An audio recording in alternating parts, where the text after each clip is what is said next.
Ырайымдуу, мээримдүү Аллах Тааланын исминен баштайман. Ар бир адамдын амал китеби болот эмеспи? Андыктан ал китепти көңүлдү ача турган жакшы амалдарга толтуруу үчүн кээ бирки айларды, күндөрдү Аллах Таала өзгөчө кылып койгон. Берешен Аллах Таалага чексиз мактоо, даңктоо болсун. Ар бир мүмкүнчүлүктү туура пайдаланып, айрыкча орозо айыны берешендикке, кулчулукка толтуруп, бизге үлгү көрсөтүп кеткен пайгамбарыбызга салам, салаваттар болсун.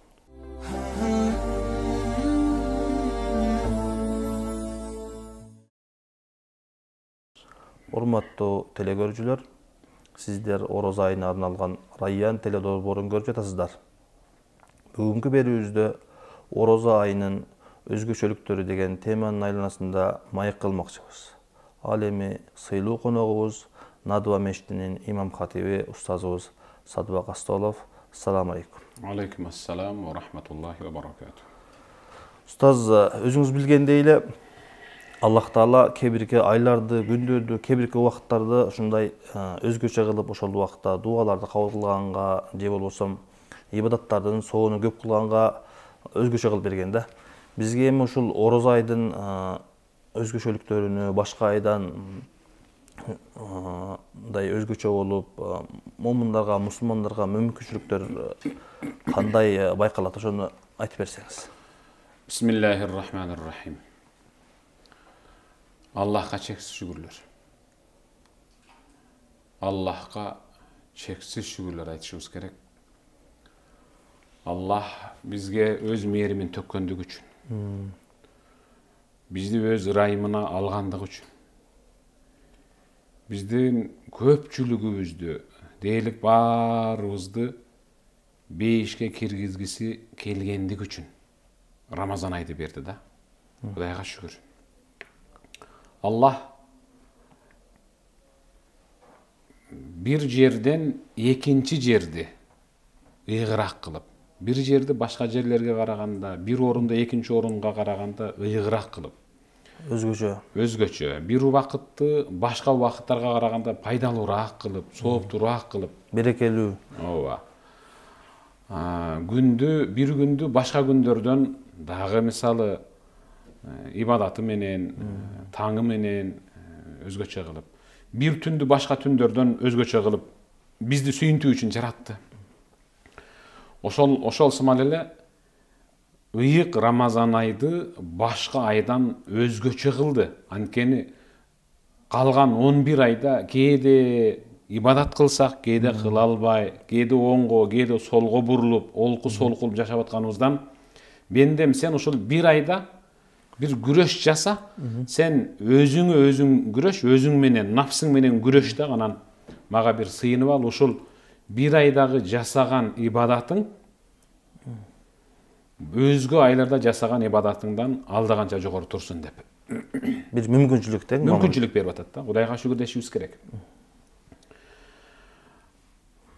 Мында бир өзгөчөлүгү жакын арада бир жерде чоң бир супермаркет курулуп бүтүптүр. Жанынан машина өтүп атканда биз жакында ачылабыз деп жазып коет да. Бул реклама. Биз жакында ачылабыз деп. Анан ошондой супермаркеттен супермаркетти кууп жашаган инсандар болот бизде. Анткени алгач эле ачылганда ал жерде акция жүрөт да, көп нерселер арзан кетет. Же болбосо бир нерсени алсаң, экинчисин кош берет бейлекке дегенде. Башталышында. Анан көп нерселер ошол жаңы ачылганда ошол супермаркеттерде сапаты менен, аябай сапаттуу буюмдарды алдыга коюп, элди өзүнө тартыш үчүн, кызыктырыш үчүн. Кээде ошол супермаркеттин ачылганына катышып калсаң, сүйүнөсүң. Анан ачылыптыр деп сыналгыдан көрүп калсаң, аттың барбай калдым. Көп нерсени ала албай калдым дейсиз. Анан баары бир барышым керек деп, же өзүң же үй бүлөң менен бир барып, көзүңдү кандырып, чөнтөгүңдү кактап чыгасың да кыскасы. Ала турган нерсени алып. Бул эми инсандын инсанга болгон, инсанды чакырган бир супермаркет да. Рамазан айы туфаттах фихи абвабул жанна. Мында ыйык Рамазан айда 5 эшик ачылат. Ал супермаркет буякта турсун. Мында 5 эшик ачылат. Мында чыныгы мусулман, чыныгы муъмин үчүн. Ыйык Рамазан айдын алгачкы түнү 5 эшигинин 5 эшик ачылат. Алгачкы түн дегенде бейшембинин түнү жуманын түнү болуп эсептелип атпайбы? Ошол себептен ыйык Рамазан ай эртең башталат деген түн ыйык Рамазан айдын түнү болуп атат да. Ошон үчүн пайгамбарыбыз "Хада шахру Рамазан жаакум туфаттаху фихи абвабул жанна ва тугаллaqu фихи абвабун нар ва тусалсалу фихи шаятин." Бул ушундай ыйык ай, Рамазан айы. Мында 5 эшиктер ачылып, тозок эшиктери бүрөт толо жабылып, кулптанып, шайтандар кишенделет. Башка бир хадисте болсо, пайгамбарыбыздан Абу Хурайра риваят кылып атат. Пайгамбарыбыз айтты: "Ида кана аввалу лейлатин мин шахр Рамазан", эгерде ыйык Рамазан айдын алгачкы түнү эле кирип калса, суффидати шаятун ва марадатул джинни. Шайтандар анан марадатул джинни, жиндин эң жамандары. Жиндин эң кара мүртөз жамандары кишенделип калат. Көрсө, жиндин жакшылар деген алар адамга зыян бербеген мусулмандары. Жана алардын ичинен муъминдери кишенделбейт. Ибадат кылып жүрүшө берет алар. Ибадат кылып жүрө беришет бизге окшоп. Ва гулликат абвабун нар фалам юфтах минха баб. Тозок эшиги биротоло кулптанып, ким үчүн кулптанат ошондо? Эки адам отурат. Бирөөсү орозо тутуп, бирөөсү орозо тутпай. Мүмкүнчүлүгү чектелбей, орозо тутканга мүмкүнчүлүгү бар киши орозо тутпай эле, жанындагы киши орозо туткан. Орозо туткан киши үчүн тозок эшиги жабылат, бирок ал үчүн эртең эч качан ачылбайт жабылган эшик. Эгерде күнөө эле кылып койбосо. Бирок орозо туткан кишинин жанындагы орозо тутпаган киши үчүн тозок эшиги жабылбайт. Дагы эле күтүп турат. Дагы эле күтүп турат аны. وفتحت أبواب الجنة فلم يغلق منها باب. 5 эшиги ачылат орозо туткан адамга. Рамазан ай чыгып кеткенден кийин деле ачык тура берет, эч качан жабылбайт. Анткени ал ыйык Рамазан айдан алган сабагы менен, иман азыгы менен кийинки Рамазан айга чейин ал ошол сабагы менен жашайт. Ва юнади мунадин ликул лейла. Ар бир түнү Аллахтын алдынан бир чакыруучу үн катат. Я багиял хайр акбил ва я багия шар аксир. Эй жакшылыктын аркасынан сая түшүп издеген, умтуле бер алдыга. Ушунуңдан тайбагын. Ыйык Рамазан ай бүтүп кеткенден кийин деле ушинтип жакшылыктын аркасынан умтуле бер. Эй жамандык изденген, аксир токтон эме. Жүгөндөп токтонуп кал өзүңдү. Оңол деген. Валиллахи утаqa минан нар ва залика кулли лейла. Аллах ар бир түнү, ыйык Рамазан айдын ар бир түнүндө болуп көрбөгөндөй өзүнө сыйынган, табынган, ыйык Рамазан айды Аллахтын буйругу деп туткан, иман келтирип туткан адамдардын денесин тозоктон боштондукка чыгарылды деп жазып турат да. Устаз, эми ушул жерде сиз азыр мындай өтө чоң мындай өзгөчөлүктү айтып кеттиңиз да. Мусулмандар үчүн, момундар үчүн жаннат эшиктери ачылып, тозоктор жабылып, ушундай сонун мүмкүнчүлүк күтүп турат экен да. Ушул мүмкүнчүлүктө эми момун мусулман адам кайсы жакшы нерсе менен ушул мүмкүнчүлүктү жакшы пайдаланып калса болот? Мен айтайын эгер мындай болуп атат да. Хадисте шайтандар марадатул джинни, жиндин эң кара мүртөс жамандары, мусулман момундарга душмандары кишенделип калат да. Анан мага бирөө суроо берди. Устаз, шайтандар, жиндер кишенделет дейсиңер. Мен ушул хадисти укканда, ой Кудай, мага бир ушундай шанс келди, мүмкүнчүлүк келди. Менин досторума да бир мүмкүнчүлүк келди деп сүйүнгөм дейт. Анткени өзүм да баягындай күмөн иштерден токтолуп, досторум да жаман иштерден токтолсо, демек биз Рамазан ичинде оңолуп калат экенбиз да деп. Шайтан бизди жаман жака баштабайт экен. Анда бул досторду жөн эле мен, орозо тутчу деп эле катуу айтсам тутуп калат экен да деп ишенип биринчи ушул хадисти укканда дейт. Анан досторго айтсам, жок, мен тута албайм, менин башым ооруйт, менин ичим ооруйт, шылтоолорду айтпан, ордо тутпай койду дейт. Анан неге булардын жин шайтандары байланбадыбы деп кыжылат боло бердим дейт. Анан мага айтып келди ушуну. Анан мен да анан дароо жооп бере албай аябай кыйналдым, кысталдым. Токтоп тур эми, буну мага убакыт бер деп китептерди ачып отурган бул жерден бир жооп таптым.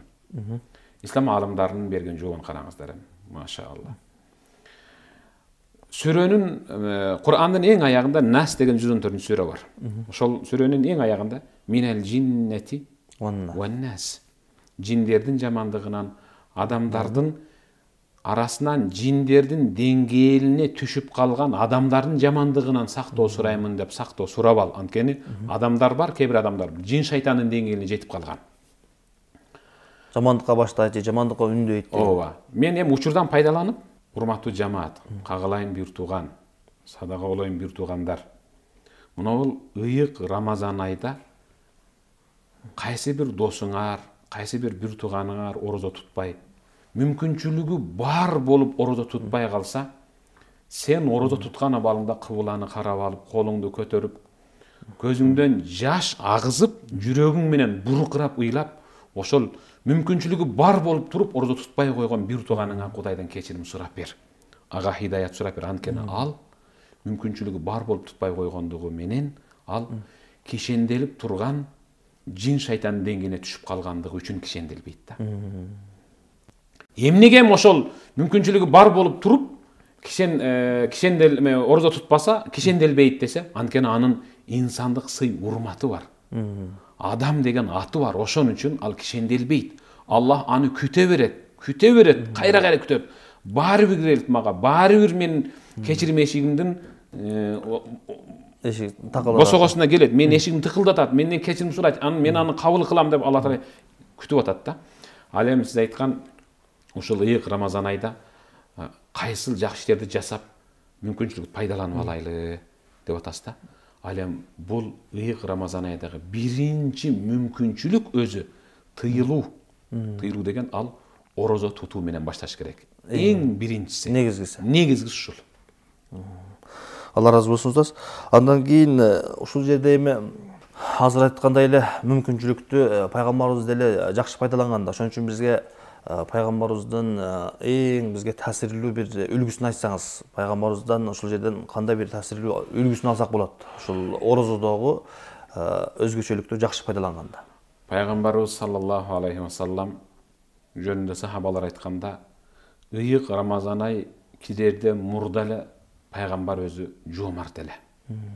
Өзүндө болбосо да өзгөдө бар болсунчу деп умтулган инсан эле.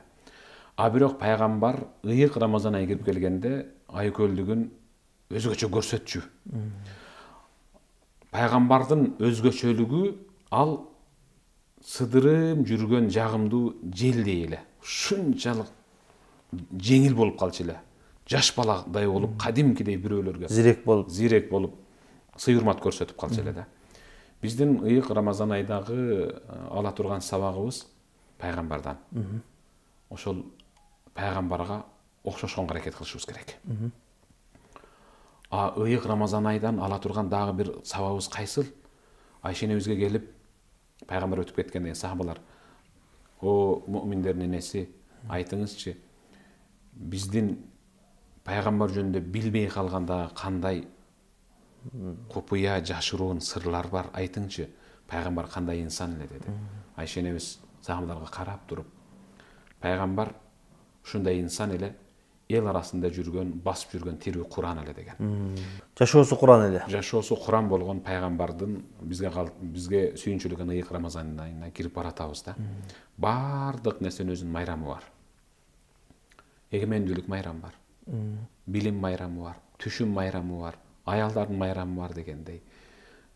Жада калса үйүнүн төрүнүн көркү, куту болуп отура турган учурда кээ бир үй бүлөлөр: "Коюң ата, апа, менин төрүмдө отурбаң" деп аялынын тилине кирип, те карыялар үйүнө алып барып койгон карыялардын да майрамы бар.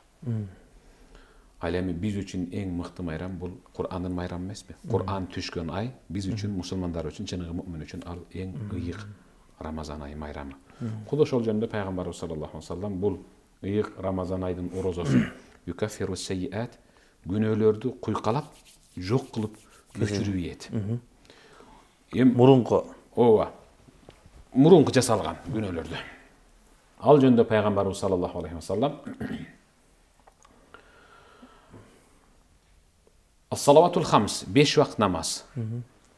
Багымдат окугандан кийин 5-инге чейинки жасалган майда барат күнөөлөрдү. 5-инден асырга чейинки. Вал жумаату илал жума, жума намазынан кийинки жума намазына чейинки жасалган майда барат күнөөлөр.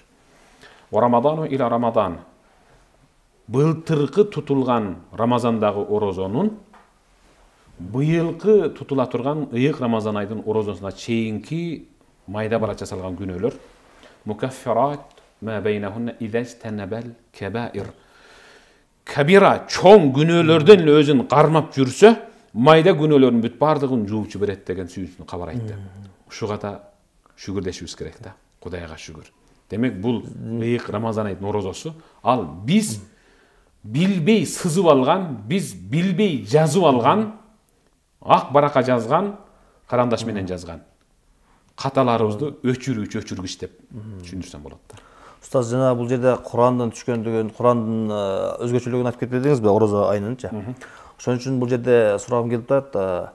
Эмне үчүн өзгөчө ушул орозо айында Куранга өзгөчө көңүл буруу керек? Эмне үчүн деген?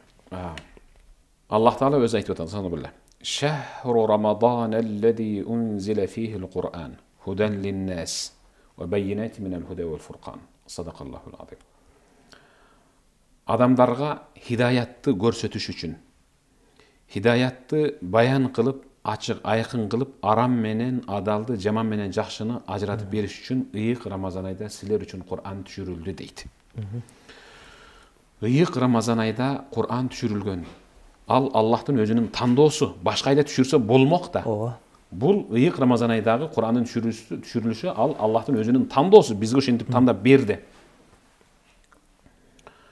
Ошол себептен ушул Кур'ан түшүрүлгөн айда мен Кур'анды окуп калайынчы, Кур'андан сабак алып калайынчы таасир ал деп сабак алышыбыз керек да. Бул Кур'ан айы ыйык Рамазан ай. Эмнеси менен башкалардан өзгөчөлөнөт десе, бул ыйык Рамазан ай Кур'ан айы болгондугу үчүн. Анткени пайгамбарыбыз саллаллаху алейхи вассаламга Жабраил алейхиссалам жылына бир жолу келип мудараса өкө сабакташчу дегени пайгамбар окуп берсе, Жабраил алейхиссалам окчу. Кайсы бир Рамазанда пайгамбарыбыз саллаллаху алейхи вассаламга Жабраил алейхиссалам 2 жолу түшүп, 2 жолу Куранын өткөргөн, кайталат. Хатым кылып. Анан ошондон кийин пайгамбарыбыз өзүнүн кызы Фатима энебизге, өзүнө жакын турган сахабаларга өзүнүн ажалын, мөөнөтүнүн төгөнүп калгандыгын эскерткен. Байкашыма караганда ушул жыл менин силердин араңарда боло турган акыркы жылым деген. Коштошуу. Пайгамбарыбыз саллаллаху алейхи вассаламдан ала турган сабак, ыйык Рамазан айда пайгамбардын жүрөгүнө не вак жат болуп калган Кур'анды Аллахтын буйругу менен Жабраил алейхиссалам келип, окуңчу мен угайын өзүм түшүргөн вахийни деп угушу. Пайгамбардын Жабраил алейхиссаламга эми аны мен жаттап алгам да, окубай эле коеюнчу дебестен кайра кадимкидей окуучу кантип отурса ошентип отуруп окуп бериши бул биз үчүн болуп көрбөгөндөй бизге эм дем боло турган, эң күч кубат бере турган сабак. Айрыкча ыйык Рамазан айда Кур'анды кармап, башка китептерди жаап коюп, бассак турсак, мейли үйдө, мейли жумушта болсун, мудараса сабак кылып окушу бул кимдин сүннөтү десе, бул Жабраил алейхиссалам менен пайгамбар саллаллаху алейхи вассаламдын сабакташкан сүннөтү. Эң улук сүннөттөрдүн бири. Анткени биз өзүбүздүн шамдагайлыгыбызды, күчтүүлүгүбүздү ушул Кур'ан окуу менен көрсөтүшүбүз керек. Болбосо Халид ибн ал-Валид, Сейфул Маслул, кадимде сунулган кылыч, Аллахтын кылычы деп эсептелген улуу сахаба. Алар Кур'анды жатташкан. Жатташып, анын жанында мейли Кур'ан баракчасы жүрсүн, бирок Кур'ан алар үчүн жат эле. Амал кылуу менен, бирок кээде үйүндө отурганда мусхафты кармап туруп, өп, бешенесине сүртүп, көкөрөгүнө бекем кысып, шагалана анкал жихад. Ey Allah'tın kitebi, ey Allah'tın sözü, seni ulam karmap okuy alбай kaldım. Анткени мени сенден жихад алаксытып койгондой болуп атат. Жихад менен көбүрөөк алпурушуп калып атам дейт. Караң, жихад деген ал кандай чоң амал. Ошол учурда мен сени окуй албай калдым да деп аябай үзүрүн айтып кемчилдигин мойнуна алып атат да. Аттен кылып. Эми биз азыр кайсыл ишибиз менен Кур'ан сен окуй албай калдым, муну ол жакта ушундай чоң иш жасап аттым деп көзгө тутабыз. Бизде айта турган бир эле сөз бар экен. Шагалана анкал жихаз. Мусхаф, Кур'ан сенден бизди телефон тосуп койду. Телевизор тосуп койду. Интернет тосуп койду деп болбогон бир нерсени шылтоо кылат экенбиз. Шылтоо кылганда дагы аябай улуу нерсени шылтоо кылсак, анда ал шылтоо өтөт да. Ошол себептен ошондой улуу инсандар жихадта жүрүп болсо дагы мен Кур'ан окуй албай калдым деп аттиң арман кылып өкүнүп ыйлап атканынан алына турган сабак эртең биздин бүк түшүп отуруп окуй турган китебиз Кур'ан колубузда болушу керек сөзсүз түрдө. Устаз, сизге Алла разы болсун. Бул жерде бизге өтө таасирлүү үлгү ала турган пайгамбарыбыздын сүннөттөрү жана биздин бүгүнкү күндө ушул Кур'ан-ы Керимден алаксып башка нерселерге көңүл буруп калганыңызды байкап турабыз. Аллах субханаху таала сиздин илимиңизге береке фейиз берсин жана айткан осуяттарыңызга баарыбызды, момун мусулмандарды амал кылганга насип кылган болсун. Урматтуу телекөрүүчүлөр, бүгүнкү берүүбүз соңуна чыкты. Кийинки берүүдөн жолукканча саламатта болуңуздар. Ассаламу алейкум ва рахматуллахи ва баракатух.